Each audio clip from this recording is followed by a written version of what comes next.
안녕하세요 여러분, 이코치의 건강상식 시간입니다. 오늘도 함께 해주셔서 고맙습니다. 혹시 여러분께서는 요즘 이런 경험 있으신가요? 예전보다 쉽게 피곤해지고 변비가 생기고 피부도 거칠어지고, 그런데 병원에 가서 검사를 받아도 특별한 이상이 없다고 하고 말이에요. 혹시 이런 증상들 지금 겪고 계시다면 오늘 방송 끝까지 들어주세요. 왜냐하면 이 모든 증상들의 공통 원인이 바로 우리가 매일 마시는 물과 관련이 있을 수 있거든요. 특히 50대 전후부터는 물 한 잔이 아주 중요해집니다. 오늘은 중년 이후 왜 물이 이렇게 중요해지는지, 그리고 언제 어떻게 마셔야 하는지 자세히 말씀드리려고 해요. 여러분, 나이가 들수록 목이 마르다는 느낌이 예전만 못하다고 느끼신 적 있으신가요? 실제로 나이가 들면 갈증을 느끼는 감각이 둔해져요. 20대, 30대 때는 체중의 약 60% 이상이 수분이었는데 50대 이후부터는 50% 이하로 줄어들거든요. 더 큰 문제는 몸이 탈수 상태에 있어도 자각하지 못하는 경우가 많다는 거예요. 마치 배터리가 부족한 휴대폰이 갑자기 꺼지는 것처럼 우리 몸도 수분이 부족해지면 여러 기능들이 서서히 떨어지기 시작해요. 그래서 중년 이후에는 갈증이 없어도 의식적으로 물을 마시는 습관이 필요합니다. 그런데 왜 하필 중년부터 물이 이렇게 중요해질까요? 6가지 이유를 차근차근 말씀드릴게요. 첫 번째 이유는 신장 기능 저하 때문이에요. 나이가 들면 신장의 여과 기능이 점차 떨어져요. 이로 인해 체내 노폐물 배출이 원활하지 않아서 요로결석이나 방광염, 만성 신장질환의 위험이 증가하거든요. 충분한 수분 섭취는 소변을 묽게 해서 노폐물 축적을 막아주고 신장 건강을 지키는 데 도움이 됩니다. 실제로 제가 아는 한 분은 50대 중반에 요로결석으로 고생하시다가 하루에 물을 2리터씩 꾸준히 드시기 시작했어요. 그 이후로는 재발하지 않으셨다고 하더라고요. 두 번째는 장운동 저하로 인한 변비 문제예요. 장운동은 나이가 들수록 둔해지는데 이 시기에 수분이 부족하면 대장에서 수분이 과도하게 재흡수되어서 변이 딱딱해지고 배변이 힘들어지는 이른바 노인성 변비가 생기기 쉬워요. 식이섬유와 함께 충분한 물을 섭취하면 변비 예방에 정말 효과적이거든요. 세 번째는 혈액순환과 심혈관 건강이에요.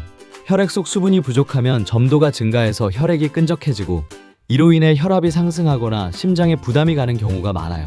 수분은 혈액을 묽게 유지시켜서 심혈관계 질환 예방에 도움을 줍니다. 네 번째는 피부 노화와 탄력 저하예요. 수분 부족은 피부 속 수분 함량을 떨어뜨려서 탄력 저하, 잔주름 형성, 칙칙한 안색을 유발할 수 있거든요. 물은 가장 자연스럽고 돈 들이지 않는 피부 노화 방지 방법이에요. 다섯 번째는 두뇌 기능과 기분 변화예요. 뇌는 약 75%가 수분으로 구성되어 있어서 수분이 부족하면 두통이나 집중력 저하, 기분 변화가 발생할 수 있어요. 수분 섭취만으로도 피로감이나 무기력함이 완화되는 경우가 많습니다. 여섯 번째는 체온 조절 기능이에요.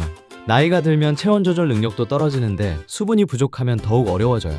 특히 여름철에는 탈수로 인한 열사병 위험도 증가하고요. 그렇다면 하루에 물을 얼마나 어떻게 마셔야 할까요? 일반적으로 하루 1.5리터에서 2리터가 권장되는데 체중이나 활동량, 날씨에 따라 다를 수 있어요. 가장 간단한 체크 방법은 소변 색깔을 보는 거예요. 연한 노란색이면 수분 상태가 적절한 거고 진한 노란색이면 수분이 부족한 상태라고 보시면 됩니다. 물 마시는 타이밍도 중요해요. 먼저 기상 직후에 미지근한 물 한 잔을 마셔보세요. 잠들어 있는 동안 수분이 많이 손실되기 때문에 아침에 수분을 보충해주는 것이 좋아요. 그리고 식사 30분 전에 공복에 물 한 잔을 마시면 소화에도 도움이 되고요. 커피나 차를 드실 때도 함께 물을 마셔주세요. 카페인이 들어있는 음료는 이뇨작용을 하기 때문에 오히려 수분 손실을 가져올 수 있거든요. 외출할 때는 휴대용 물병을 항상 가지고 다니시는 것도 좋은 습관이에요. 그런데 여기서 주의하실 점이 있어요. 너무 늦은 밤에는 수분 섭취를 줄이셔야 해요. 중년 이후에는 방광의 탄력성과 저장 용량이 감소하면서 야간 수분 섭취 시 야간요 증상이 나타나기 쉽거든요. 야간요라는 것은 밤에 소변 때문에 자다가 깨는 증상을 말해요. 한두 번 정도는 정상이지만 3번 이상 깨신다면 문제가 될 수 있어요. 자다 중간에 소변으로 자주 깨면 수면의 질이 저하되고 만성 피로나 기분 장애로 이어질 수 있거든요. 그래서 잠들기 2시간 전 이후에는 수분 섭취를 줄이시는 것이 바람직해요. 특히 평소 야간 배뇨가 잦은 경우에는 저녁 식사 후 물 섭취량을 조절해 보시는 것이 좋습니다. 저희 어머니도 한때 밤에 서너 번씩 화장실에 가셔서 잠을 제대로 못 주무시더라고요. 그래서 저녁 8시 이후로는 물을 조금씩만 드시도록 했더니 한 달 정도 지나서 많이 좋아지셨어요. 물론 수분 섭취를 너무 극단적으로 줄이시면 안 되고요. 적당히 조절하시는 것이 중요해요. 저녁에는 갈증이 나면 입안을 축이는 정도로만 마시시고 하루 필요한 수분량의 대부분은 오후 6시 이전에 섭취하시는 것을 권해드려요. 또 한 가지 팁을 드리자면 물을 마실 때는 한 번에 많이 마시기보다는 조금씩 자주 마시는 것이 좋아요. 한 번에 많은 양을 마시면 신장에 부담을 줄 수 있고 체내에서 잘 흡수되지 않을 수도 있거든요. 하루에 8번에서 10번 정도 나눠서 마시시면 돼요. 예를 들어서 기상 후 한 잔, 아침 식사 전 한 잔, 오전 중간에 한 잔, 점심 식사 전 한 잔, 오후 간식 시간에 한 잔, 이런 식으로 나눠서 드시는 거예요.